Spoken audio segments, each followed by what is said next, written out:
Assalamualaikum warahmatullahi wabarakatuh. Kembali lagi dengan saya Sela Alindaresya dengan NIM 721141922. Di video yang ketujuh ini saya akan menjelaskan tentang pengembangan sistem.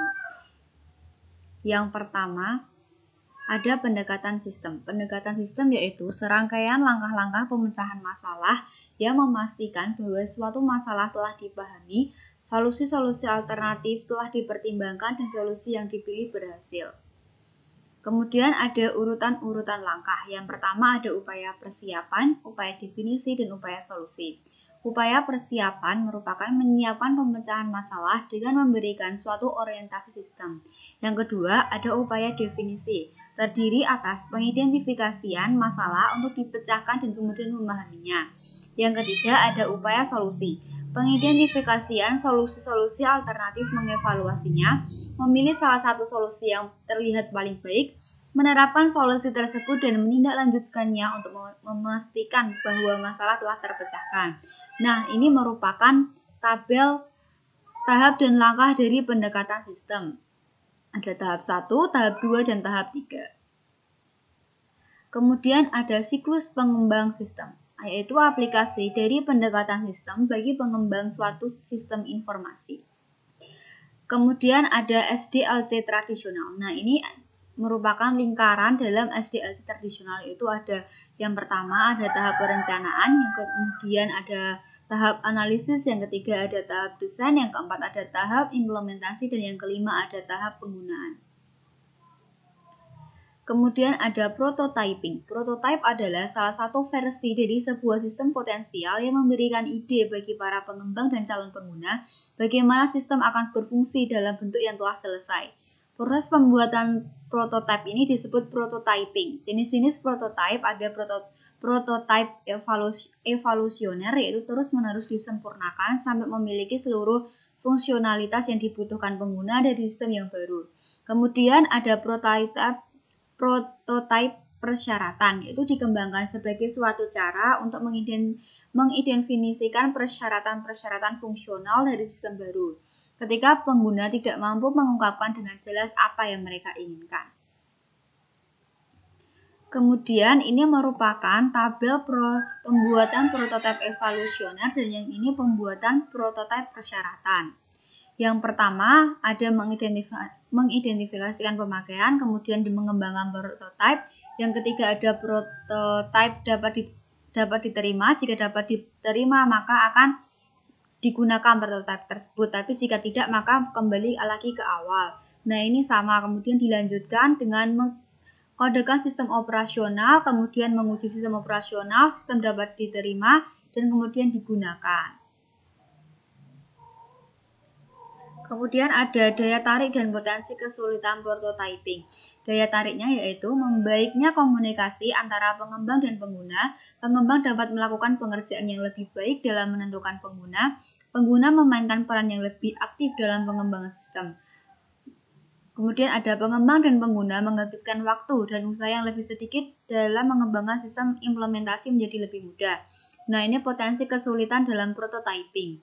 Yang pertama ada terburu-buru dalam menyerahkan prototipe dapat menyebabkan diambilnya jalan pintas dalam definisi masalah, evaluasi alternatif, dan dokumentasi. Yang kedua ada penggunaan dapat terlalu gembira dengan prototipe yang diberikan yang mengarah pada ekspektasi tidak realistis sehubungan dengan sistem produksi nantinya. Yang ketiga ada prototipe evolusioner, bisa jadi tidak terlalu efisien.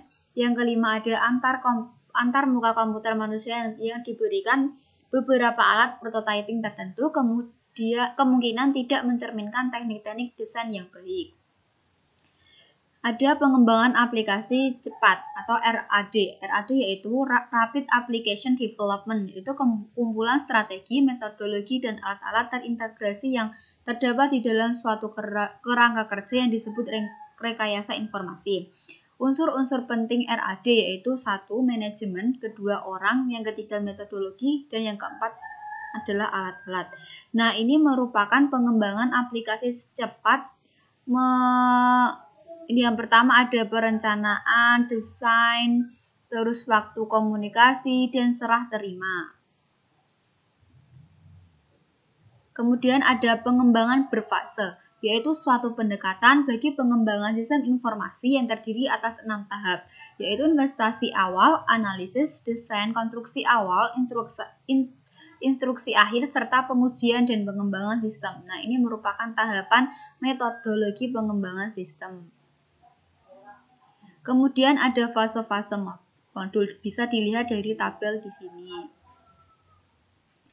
Kemudian desain ulang proses bisnis, yaitu proses pengerjaan ulang sistem disebut rekayasa ulang atau desain ulang proses atau business process redesign atau disebut dengan BPR. Ini merupakan inisiasi strategis proyek-proyek BPR. Ini merupakan tabelnya. Kemudian ada rekayasa terbalik, yaitu proses menganalisis sistem yang sudah ada untuk mengidentifikasikan unsur-unsur dan saling keterhubungan di antara unsur-unsur tersebut sekaligus untuk membuat dokumentasi pada tingkat abstraksi yang lebih tinggi daripada yang telah ada saat ini. Ini merupakan tabel dari rekayasa terbalik.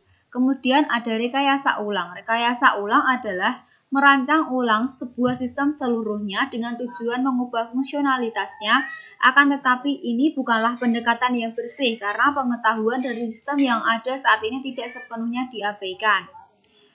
Kemudian ada diagram arus data. Diagram arus data adalah penyajian grafis dari sebuah sistem yang mempergunakan 4 bentuk simbol untuk mengilustrasikan bagaimana data mengaliri melalui proses-proses yang saling tersambung. Simbol tersebut mencerminkan 1. Unsur-unsur lingkungan dengan mana sistem berinteraksi, 2. Proses, yang ketiga arus data, yang keempat ada penyimpanan data.